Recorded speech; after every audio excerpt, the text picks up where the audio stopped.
Nah, yang ketiga yang juga sangat penting adalah memiliki rasa puas.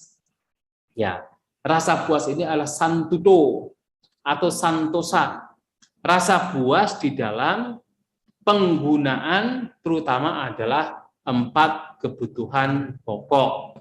Makanya kan kita sebagai biku Samira Tasilani setiap pagi dan sore kita merenungkan tentang bagaimana menggunakan 4 kebutuhan pokok secara bijak.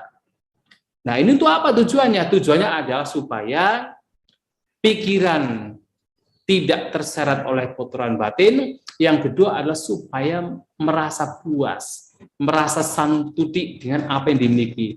Jadi tidak berlebihan, tidak mencari-cari. Kita makan itu adalah sekedar untuk mempertahankan hidup. Bukan untuk kecantikan, bukan untuk pemabukan, bukan untuk kesenangan, tetapi adalah untuk mempertahankan hidup agar bisa mempraktikkan kehidupan bermoral, agar bisa mempraktikkan kehidupan yang luhur. Dan makan bukan berlebihan sampai sakit karena kekenyangan ataupun kurang masih sakit karena kelaparan, tidak, tetapi makan secara proporsional. Mata nyuta cak batasming. Jadi mengetahui ukuran di dalam makan.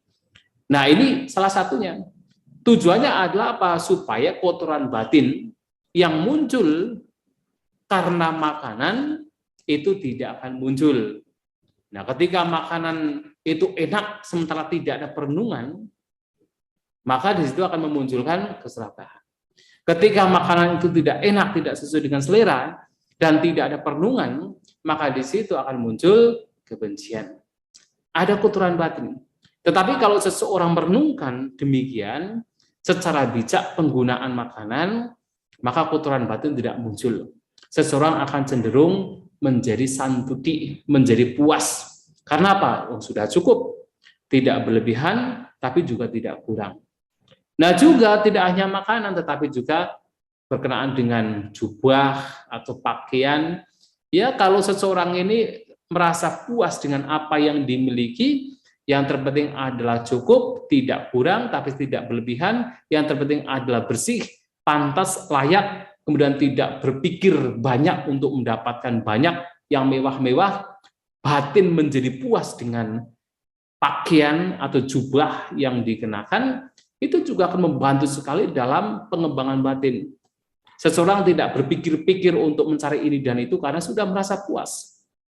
Dan tidak hanya pakaian, tempat tinggal juga sama. Yang penting ada tempat berteduh, tempat yang bisa bernaung, digunakan untuk bernaung, bisa untuk digunakan bermeditasi, tidak harus mewah, tidak harus banyak fasilitas. Yang terpenting cukup, itu sudah cukup. Dan merasa puas di situ, merasa nyaman di situ, itu juga membantu sekali seseorang dalam bermeditasi.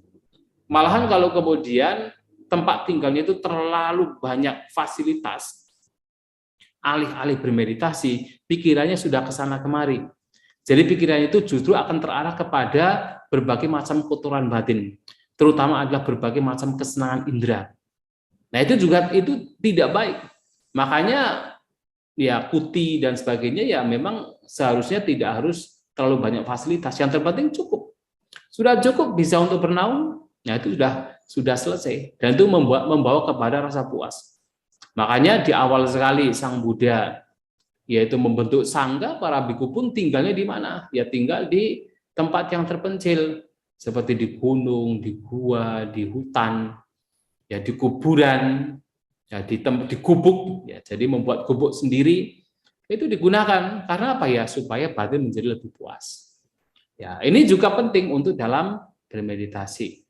Nah, tidak hanya itu, tentu adalah obat-obatan. Juga seseorang hendaknya melatih diri di dalam kepuasan. Artinya tidak harus obat itu yang mahal-mahal ya, tetapi yang terpenting mandur. Maka santuti juga penting, rasa puas juga penting. Dan sebenarnya kalau kita tuh bisa berpikir demikian, sebenarnya enak sekali, nyaman sekali. Kita tidak perlu kemudian berpikir seperti yang lain, misalnya yang lain punya ini dan itu, enggak apa-apa. Dalam pengembangan batin justru memiliki sedikit itu justru adalah yang terbaik dalam pengembangan batin. Kita memiliki sedikit, asal cukup, tidak berlebihan, itu yang terbaik. Kita memiliki sedikit keinginan apica, itu justru yang terbaik. Ketimbang kita memiliki banyak keinginan mahica, oleh Sang Buddha tidak dianjurkan. Nah, kalau kita itu punya sedikit keinginan, kita merasa puas dengan apa yang kita miliki, tidak berlebihan, itu justru yang mendukung dalam pengembangan batin. Kita tidak kaya dalam fasilitas, tidak kaya dalam materi, tapi kita kaya dalam pengembangan batin kita. Dan itu jauh dan lebih baik, lebih unggul, lebih mulia ketimbang kaya di dalam materi.